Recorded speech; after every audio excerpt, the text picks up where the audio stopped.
말씀으로 하루를 시작하는 모든 성도님들에게 주님의 은혜가 함께하기를 간절히 축복합니다. 4월 14일 화요일 새벽 말씀 시작하겠습니다.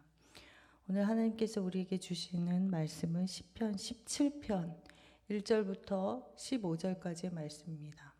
시편 17편 1절부터 5절까지의 말씀 저와 함께 읽겠습니다. 여호와여, 의의 호소를 들으소서. 나의 부르짖음에 주의하소서. 거짓되지 아니한 입술에서 나오는 나의 기도에 귀를 기울이소서. 주께서 나를 판단하시며 주의 눈으로 공평함을 살피소서. 주께서 내 마음을 시험하시고 밤에 내게 오시어서 나를 감찰하셨으나 흠을 찾지 못하셨사오니 내가 결심하고 입으로 범죄하지 아니하리이다.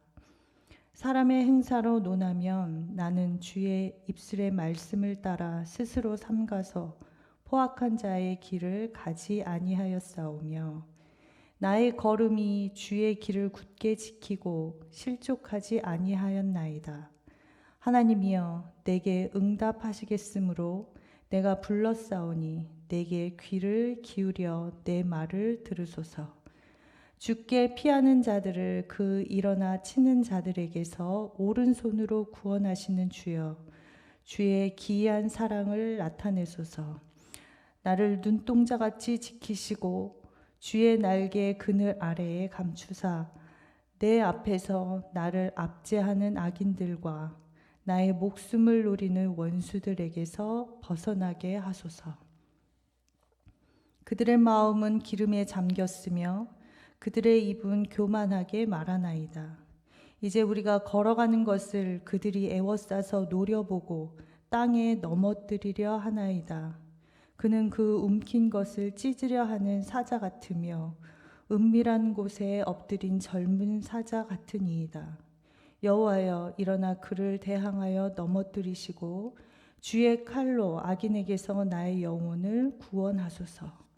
여호와여, 이 세상에 살아 있는 동안 그들의 분깃을 받은 사람들에게서 주의 손으로 나를 구하소서.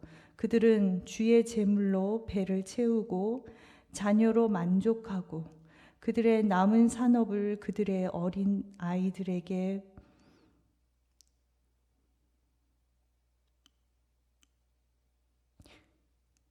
여호와여, 이 세상에 살아있는 동안 그들의 분깃을 받은 사람들에게서 주의 손으로 나를 구하소서. 그들은 주의 제물로 배를 채우고 자녀로 만족하고 그들의 남은 산업을 그들의 어린 아이들에게 물려주는 자니이다.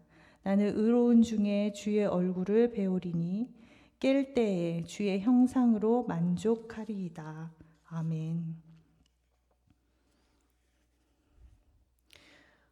오늘 우리가 읽은 시편 17편의 말씀은 다윗의 기도라고 이렇게 되어 있습니다. 그런데 그 내용을 보면 의인의 구원을 호소하는 내용의 기도인 것을 우리가 알 수 있죠. 그래서 1절에 보면 여호와여 이렇게 부르고 나의 호소를 들으소서, 또 나의 울부짖음에 주의하소서, 나의 기도에 귀를 기울이소서, 이렇게 여러 번에 거쳐서 하나님 내 말 좀 들어보세요, 내 말 좀 들어주세요, 그런 의미를, 그런 뉘앙스를 가지고 있죠. 그래서 무엇인가 억울하고 또 답답하고 부당하고 자신이 가진 그 진심을 오해받는 듯한 그러한 상황에 처한 다윗의 모습을 우리가 생각해 볼 수 있을 것 같습니다. 그러면서 2절부터 5절까지의 말씀을 보면 자기가 그동안에 어떻게 하나님 앞에 살았는지에 대해서 하나님께 지금 그렇게 말씀하고 말씀드리고 있는 것을 또한 우리가 볼 수 있습니다. 그래서 주님, 제가 하나님 앞에, 주님 앞에 바르게 살려고 한 거 주님 아시죠? 이렇게 하는 것 같은 느낌의 기도를 지금 드리고 있습니다. 그래서 2절에서는 나를 판단하시고 주의 공평함으로 나를 살피소서, 이렇게 자기가 하나님, 주님의 눈으로 나를 살펴보세요. 그렇게 호소하고 있는 것이죠. 어떻게 보면 이 말을 할 수 있는 것은 그만큼 하나님, 제가 주님 앞에 바르게 살려고 노력했는데 하나님은 그거 아시죠? 저는 주님 앞에 정말 진심으로 정직하게 말씀대로 살려고 했습니다라는 그런 마음이 있었던 것 같습니다. 그리고 또 3절에서는 하나님이 흠을 찾지 못하셨다라는 그런 표현을 하고 있습니다. 하나님께서 나를 감찰하셨으나 흠을 찾지 못하셨다라고 그렇게 자기에 대해서 이야기하고, 그러면서 내가 입으로 범죄하지 아니하였다라고 자기 자신에 대해서 그렇게 고백하고 있는 것입니다.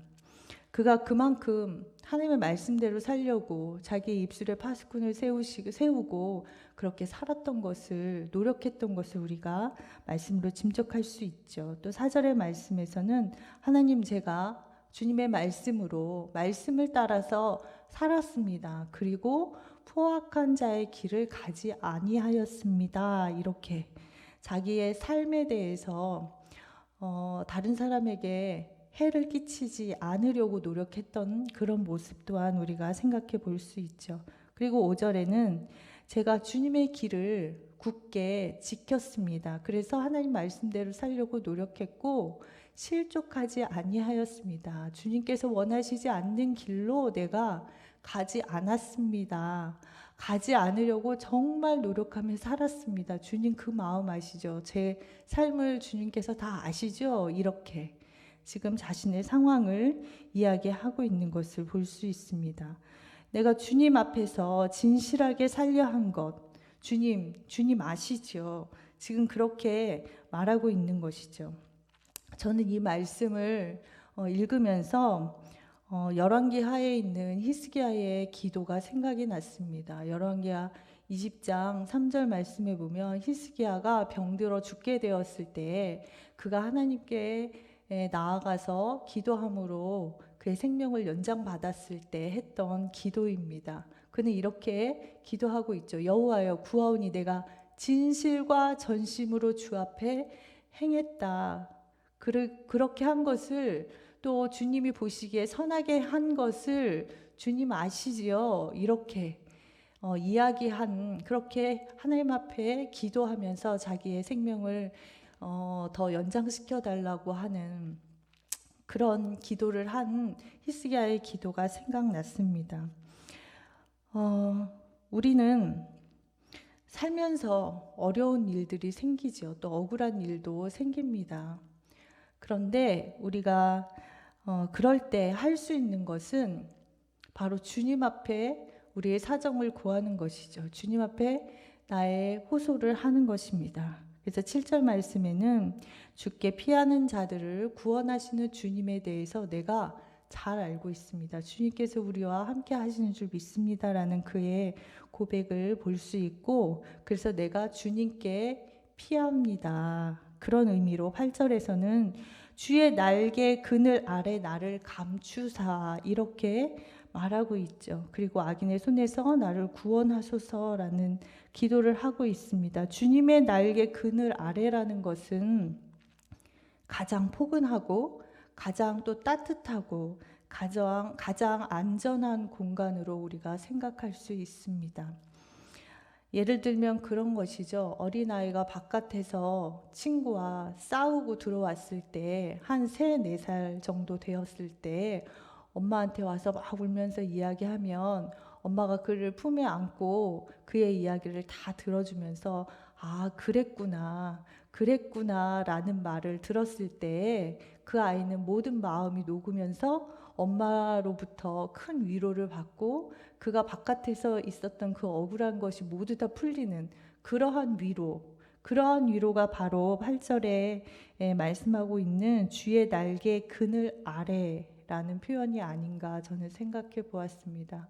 우리 모든 성도님들 가운데 이러한 주님의 날개 그늘 아래에 거하는 하나님의 평안이 있기를 간절히 축복합니다. 그러면서 10절 이하의 말씀에서는 그 다윗을 공격하는 그런 자들의 모습에 대해서 묘사하고 있는 부분들이 나옵니다. 10절에는 그들의 모습에 대해서 마음에 기름이 잠겼다라고 하고 교만한 입술을 가졌다라고 말하고 있습니다. 그들의 마음이 교만하고 마음에 기름이 잠겼다는 것은 자기 마음을 막았다라는 뜻입니다. 그래서 쉬운 말로 하면 마음이 교만했다는 것이고 결국에는 그들의 입술로 나오는 모든 말들이 교만한 말을 하는 자들이라는 것을 우리가 알 수 있죠. 그리고 11절에는 그를 다윗을 애워싸서 노려보고 넘어뜨리려고 하는 자들이라고 그렇게 표현하고 있습니다. 이 사람들은 앞에 말씀으로 표현하지만 4절의 말씀을 비유하자면 인용해서 표현해 본다면 시를 쓴 다윗은 주님, 내가 주님 말씀대로 살면서 포악한 자의 길을 가지 않았습니다 라고 말하고 있지만 이 사람들은 반대로 포악한 삶을 살아가는 모습인 것을 우리가 볼 수 있죠. 그리고 12절에는 사자같이 삼키려 하고 또 14절에는 주의 제물로 자신들의 배를 채우는 자들이라고 말하고 있습니다. 이것은 하나님의 말씀대로 살려 하지 않고 그들이 실족한 자의 삶을 살아가는 것을 우리가 생각해 볼 수 있습니다. 그래서 3절, 4절, 5절에서 시편의 기자가 다윗이 자기 자신에 대해서 주님, 나는 입으로 범죄하지 않았습니다.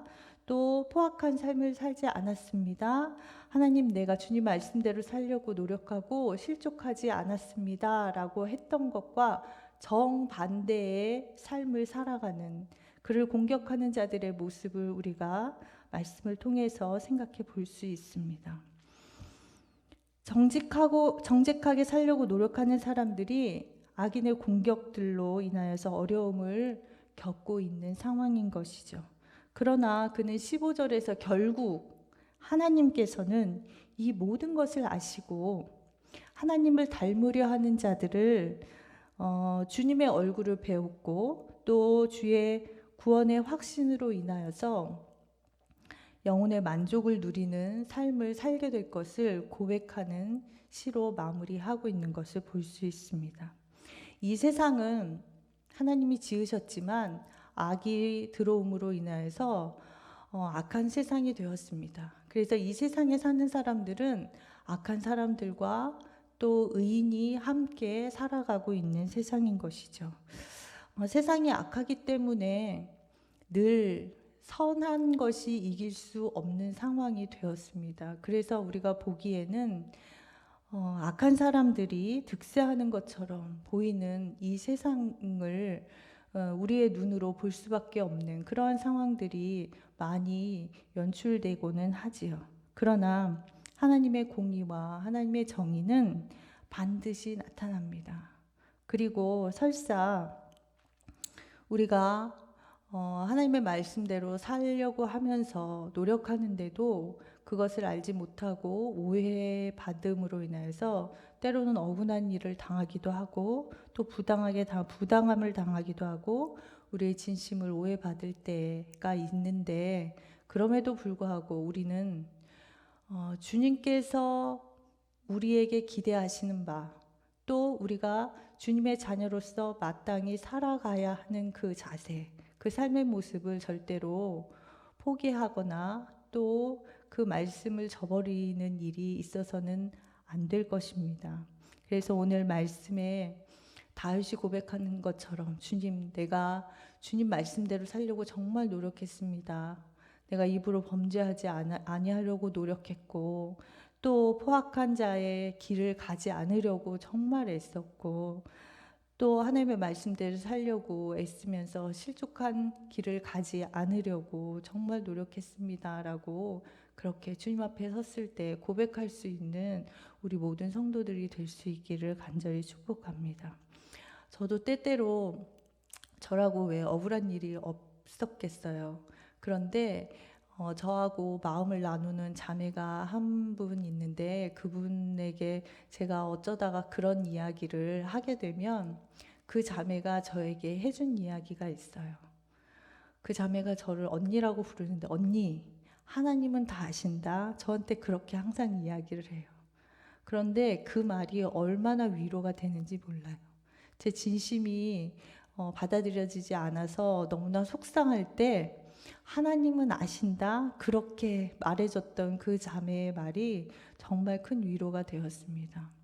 그 자매의 말이 위로가 된 것이 아니라 엄밀히 말하면 하나님께서 나의 진심을 아신다라고 말해주는 것이죠. 혹시 어려움 가운데 있습니까? 아니면 억울한 가운데 있습니까? 부당한 가운데 있습니까? 나의 진심을 오해받는 상황이 있습니까? 그 상황은 반드시 하나님께서 다 알고 계십니다. 주님께서 주시는 위로, 아, 그래. 내가 다 알고 있어. 걱정하지 마. 그에 대한 대가, 상급은 내가 내 앞에 섰을 때, 우리가 하나님 앞에 섰을 때 하나님께서 그것을 카운트하시고 계산하시고 상급으로 우리에게 주시고 칭찬하시고 또 때로는 우리에게 위로가 되시는 하나님을 경험할 수 있기를 간절히 축복합니다. 그래서 우리 성도님들의 삶 가운데 하나님의 날개 아래 숨어서 평안함과 또 쉼을 얻는, 위로를 얻는, 따뜻한 그 포근함을 얻는 그러한 삶 가운데 늘 승리할 수 있기를 간절히 축복합니다. 같이 기도하겠습니다. 우리의 위로자가 되신 주님, 세상 속에서 주님의 말씀대로 살기로 다짐하며 애쓰는 주님의 성도를 돌보아 주옵소서. 환경과 여건이 힘들어도 실족하지 않게 하시고 입으로